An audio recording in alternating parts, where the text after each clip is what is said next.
Chapitre 371, une histoire qui ne peut pas être partagée, 3. Dès qu'elle ouvrit les yeux, en Suyong cracha une gorgée de sang. Ce n'est qu'après que le sang noir eut rempli le sol en quantité assez importante qu'elle reprit enfin ses esprits.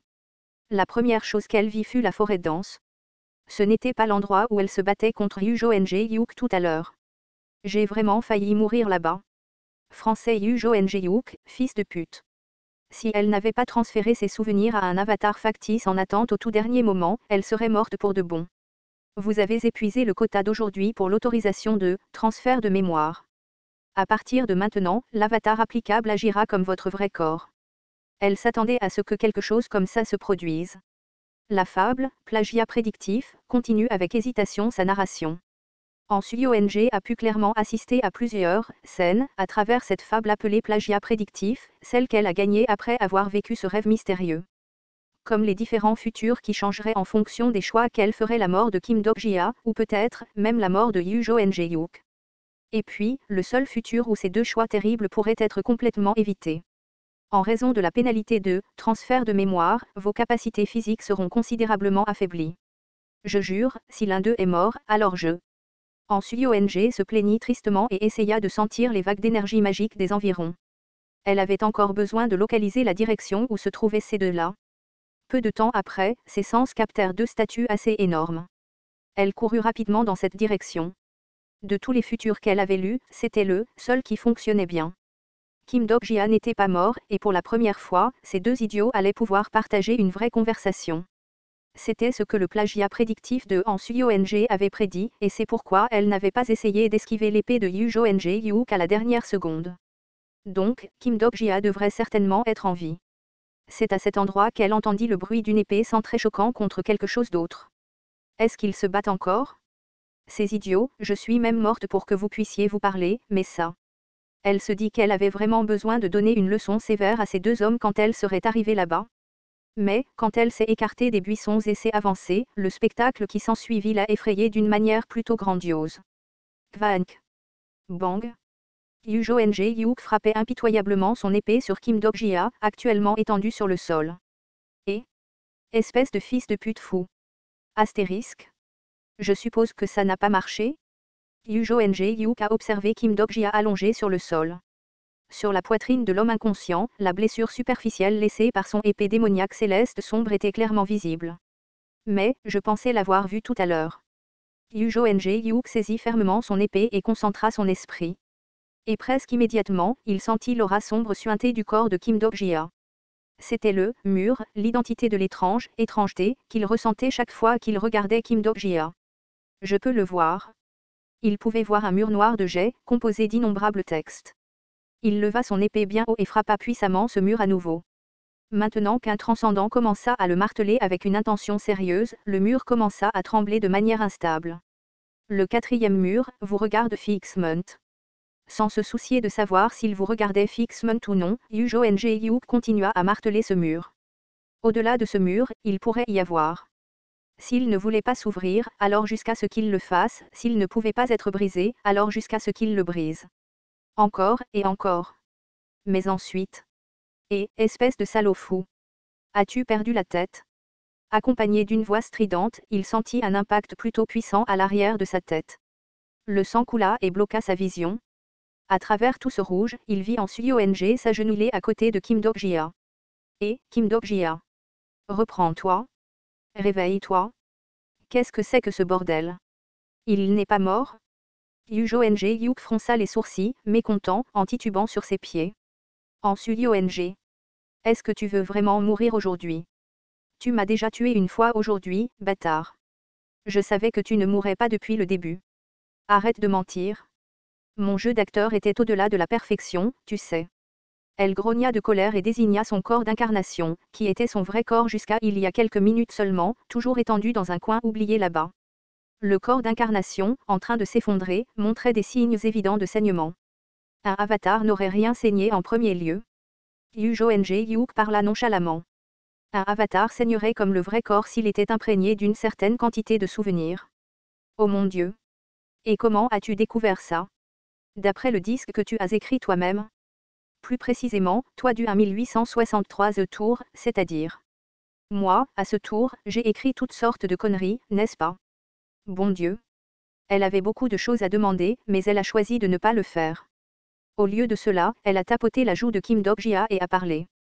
Pourtant, ce type a l'air de s'être complètement fait avoir, n'est-ce pas? On dirait. Comment ça s'est passé? Il est devenu fou et m'a attaqué. En Suyong a souri et a légèrement pincé la joue de Kim Dok-jia comme si elle était fière de lui. Au fait, qu'est-ce qui ne va pas avec sa poitrine? Il paie pour m'avoir fait manger de la terre? De la terre? Il y a quelque chose comme ça? Elle a reporté son regard sur Kim Dok-jia et sa joue qui s'affaissait sans aucune énergie. En toute honnêteté, il était à peine vivant et aucune partie de son corps ne pouvait être décrite comme « bien ». En effet, la forêt environnante avait été complètement rasée par la bataille à l'instant, il aurait donc été bien plus étrange que son corps soit resté en grande partie indemne. En Suyong comprit que cette scène de destruction totale était la preuve directe de la conversation qui avait eu lieu entre Kim Dok-jia et Yu Jo-NG-yuk. Alors? As-tu entendu la réponse que tu voulais? Yu Jo-NG-yuk s'arrêta un instant avant de répondre. Un peu. Elle pouvait clairement lire la profondeur des émotions contenues dans cette simple réponse de « un peu ». Mais elles appartenaient à Kim Dok-jia et Yu Jo-NG-yuk, et à personne d'autre. Cela la laissait un peu triste, un peu seule. Quoi qu'il en soit. Tu reviens à la compagnie de Kim Dok-jia maintenant, n'est-ce pas? Yu Jo-NG-yuk réfléchit un moment, puis se retourna pour partir comme s'il avait dit tout ce qu'il y avait à dire. Elle fronça profondément les sourcils. Et, toi? Essaie au moins de répondre correctement, veux-tu? Je t'ai même aidé, n'est-ce pas? La grande guerre des saints et des démons approche à grands pas, Yu Jo-NG-yuk continua de s'éloigner. Un pas, deux pas. Au moment où en Suyong s'apprêtait à crier autre chose. Tsu-chu-chu-chu. Des étincelles bourdonnèrent autour du corps de Kim Dok-jia et une voix sortit soudainement de lui. Yu Jo-NG-yuk SSI, ce scénario stupide n'est pas la chose la plus importante, tu sais. Surpris par ce développement, Yu Jo-NG-yuk dégaina rapidement sa lame. Le mur imaginaire enveloppant Kim Dok-jia bougeait réellement. Derrière ce mur, quelqu'un lui parlait point, croyez-vous que c'est la fin quand vous partez après avoir parlé à sens unique comme ça? Non, pour être plus précis, ce n'était pas le mur, mais plutôt, vous devriez aussi en faire l'expérience, ce que sont les sentiments d'être un lecteur. Pour comprendre ce que c'est vraiment. Tsu-chu-chu-chu-chu. Le mur qui ne voulait pas se briser, peu importe le nombre de fois qu'il le frappait, a soudainement développé un petit trou sur le côté, et une main est sortie de ce trou mystérieux. Cette main a ensuite saisi légèrement la tête de Yu Jo-NG-yuk, puis l'a claqué contre le mur astérisque. J'étais allongé dans l'obscurité totale au moment où j'ai repris connaissance. Que s'est-il passé? Suis-je mort, par Yu Jo-NG-yuk, alors que les pensées continuaient à tourbillonner dans ma tête? Je me suis lentement relevé. J'ai regardé autour de moi mais je n'ai rien vu. C'est alors qu'une lumière vive provenant d'une lanterne s'est allumée devant mes yeux. Dok-jia SSI, c'est donc là que tu étais tout ce temps. C'est toi, Yu San SSI. Est-ce que tu vas bien? Où suis-je? Tu es à l'intérieur de la bibliothèque. Ce n'est qu'à ce moment-là que j'ai compris ce qui s'était passé.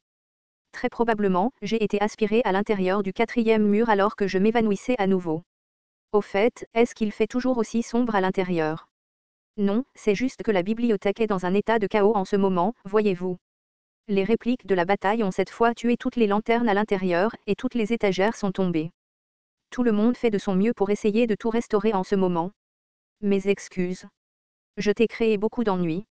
Yu San a souri doucement et secoua la tête. Non, pas du tout. Y a-t-il quelque chose que je puisse faire pour t'aider? Oh, non. C'est bon. Tu devrais t'allonger ici et te reposer. Je vais m'asseoir ici et faire une petite pause aussi. Yu San poussa un grognement et s'installa doucement à côté de moi. Son visage, illuminé par la faible lumière de la lanterne, était exactement le même que celui de mes souvenirs. Tu as vraiment bien fait. En ce qui concerne. Quand tu as dit ces choses, je n'ai pas eu besoin de beaucoup de temps pour comprendre ce qu'elle voulait dire par ces mots. Sans aucun doute, elle aurait été témoin du spectacle de l'extérieur depuis derrière le 4e mur. Une bonne relation commence par l'acte de se présenter en premier, n'est-ce pas? Il est possible que vous deveniez de vrais amis cette fois. Ce serait génial si une telle chose était possible, mais je ne m'attendais pas à grand-chose, cependant. Honnêtement, je pensais que ce serait un énorme soulagement que la colère de Yu Jo-NG-yuk soit apaisée, d'une manière ou d'une autre. Peu importe ce que je disais, il serait tout à fait impossible d'atténuer le sentiment de trahison qu'il a dû ressentir. Les livres jetés sur le sol semblaient rouler partout. Sans trop y penser, j'en ai pris un. Kim Dok-jia, Record from 15 Years Old, volume 10 de 5. J'ai discrètement fermé le livre et j'ai jeté cette fichue chose au plus profond de l'obscurité. Excusez-moi, Dok-jia SSI. Oui. En fait, eh bien, j'ai lu ce livre. Juste un petit peu. Combien as-tu lu? Presque tout le livre, si je suis honnête. Je trouve ça plus intéressant que les voies de survie, voyez-vous.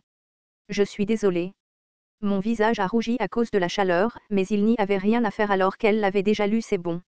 J'ai un peu honte, mais quand même. Je pensais qu'avec Lu100A faisant partie de la bibliothèque, de tels souvenirs finiraient peut-être par être exposés, de toute façon. Elle ramassa soigneusement les livres qui roulaient sur le sol, un par un, et les épousseta avant de les rassembler tous ensemble. C'étaient tous mes souvenirs.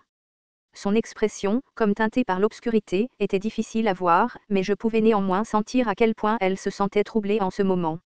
Peut-être pour la consoler, je pris l'un des livres qu'elle avait rassemblés. Ça fait longtemps, ce truc. Tous ces livres rassemblés étaient mes histoires. Kim Dok-jia, 15 ans. 18 ans. 23-28. J'ai lentement feuilleté les pages. Kim Dok-jia, qui n'avait pas de père. Kim Dok-jia, qui n'avait pas d'amis. Kim Dok-jia, qui a perdu sa mère. C'était une vie à laquelle il manquait toujours quelque chose, ou quelque chose disparaissait sans cesse. Une existence solitaire est un être qui n'existe pas. Kim Dok-jia a toujours été seul.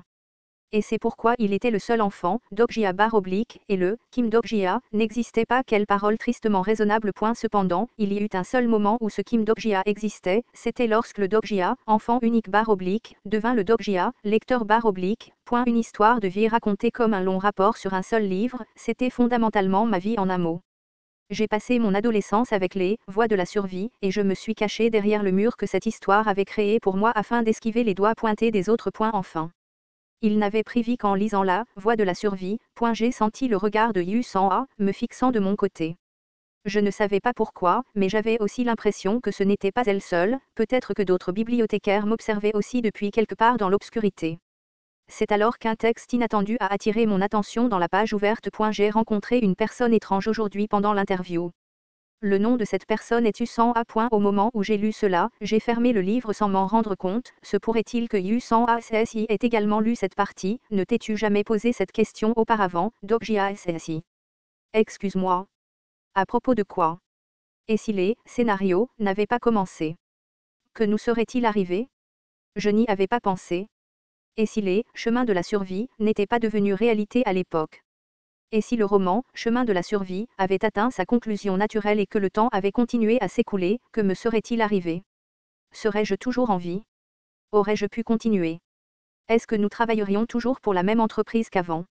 Eh bien, mon contrat n'avait pas été prolongé, donc, je suppose que j'aurais cherché un emploi dans d'autres entreprises. Bon, je ne serais pas mort aussi facilement.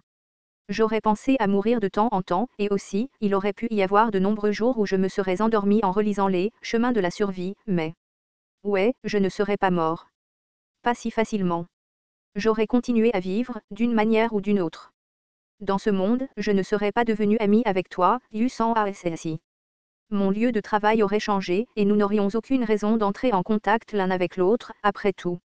Même quand même, n'aurions-nous pas essayé de nous appeler parfois? Eh bien, je pense que nous l'aurions fait. Je suis sûr que, même après que tu aies quitté l'entreprise, je continuerai à me souvenir de toi. Tu es une personne étrange, après tout. Essaies-tu de te venger de moi? Lu100A forma un sourire rafraîchissant et continua. J'aurais probablement été curieuse de savoir comment tu allais. Est-ce qu'il va bien? Il n'est pas malade, n'est-ce pas? A-t-il trouvé un nouvel emploi? Et le mariage, je ne pense pas que je me serais mariée. Je ne pouvais même pas prendre soin de moi correctement à l'époque. Eh bien, c'est vrai qu'on n'est pas obligé de se marier. J'ai aussi trouvé plus facile de vivre seul, voyez-vous. Même toi, sans ASSI. Oui. Tu vois, je te l'ai dit. Nous aurions été de bons amis, je pense. Tu crois vraiment? Oui, bien sûr. Nous étudierions l'espagnol ensemble, nous serions inscrits dans un club de cyclistes et ferions du vélo ensemble aussi, ou, pour nous préparer à notre vieillesse, nous commencerions à recommander des plans d'épargne ou des fonds de retraite. Après avoir vieilli et ne plus pouvoir nous déplacer, nous nous aiderions mutuellement à nous rendre à l'hôpital. Je suppose que nous aurions pu vivre assez près, dans ce cas. Bien sûr. Peut-être aurions-nous pu vivre juste à côté l'un de l'autre. Nous avons continué à discuter. Nous avons parlé de choses qui ne pouvaient plus être. Des choses qui ne pourraient jamais devenir une réalité. Tout comme les voies de survie l'étaient pour moi autrefois. U100A a continué. Avec Ui1 SSI, Ion CONG SSI et JHY aussi. Ce serait merveilleux si d'autres enfants vivaient aussi à proximité. Même si IONG SSI aussi. Même si un tel monde existait vraiment, il n'était pas possible qu'ils puissent tous être ensemble. Parce que, c'étaient des personnages de romans. Français ils étaient. Oui, ce serait vraiment merveilleux si c'était vrai. Ah, JONG SSI aussi. Bien que sa personnalité soit terrible, c'est un excellent cuisinier, donc je pense que ce serait bien de devenir son ami. Sans avertissement, quelque chose a jailli du plus profond de mon cœur. Ui1 SSI et Ion CONG SSI seraient. Dans tous les cas. Et donc nous vieillirions tout, petit à petit. Dans un monde sans scénario, sans constellation, et sans docabis. Où nous nous rencontrerions pour partager nos histoires, et tout en partageant de bons plats, je me suis souvenu des innombrables lignes du monde dont j'ai été témoin avec le comploteur secret. Parmi tous ces mondes possibles, peut-être, juste peut-être, l'un d'eux pourrait, ce serait bien si un tel monde existait quelque part. N'es-tu pas d'accord? Il pourrait y en avoir un comme ça, quelque part. Doc JASSI. Oui. J'ai vraiment apprécié être avec toi, Doc JASSI. Je pense qu'il est temps pour moi de partir maintenant. U100 ASSI. En fait, je m'en étais rendu compte il y a peu de temps pourquoi elle avait soudainement commencé à me parler de telles choses. Maître de l'île, appelle l'incarnation, U100A. En saisissant l'ouverture créée par l'affaiblissement du quatrième mur, le maître de ces îles appelait U100A. Le roi des réincarnateurs. Finalement, le moment que nous attendions était arrivé. En effet, l'une des raisons pour lesquelles nous avions décidé de venir sur l'île des réincarnateurs était ici. Cette bibliothèque, c'est un endroit chaleureux, confortable et agréable, mais je ne peux pas rester ici pour toujours, vous savez. Mais, attends une seconde, sans ASSI. Tu n'as pas besoin d'être si pressé pour. U100A secoua la tête. Tout comme moi, elle aussi avait lu les voies de la survie, à présent. Ce que je voulais dire, elle les savait déjà tout. Il n'y a presque rien que je puisse faire ici. Tant que je serai là, je resterai toujours un simple lecteur. Je levai les yeux vers elle avec une expression résolue, mes lèvres fermement fermées. Je voulais l'arrêter. Je voulais lui demander si ça nous convenait de parler un peu plus longtemps. Malheureusement, je n'ai pas pu. Doc JASSI, tu m'as déjà dit une fois que tu n'avais qu'un seul tour, et que le monde dans lequel nous devions vivre était celui-ci. C'est pourquoi je vais le dire comme ça. Une lumière blanche enveloppa U100A alors qu'elle posait sa main sur ma tête, un sourire se formant sur ses lèvres. Retrouvons-nous dans la prochaine vie. Épisode 70, une histoire qui ne peut pas être partagée, 3, fin.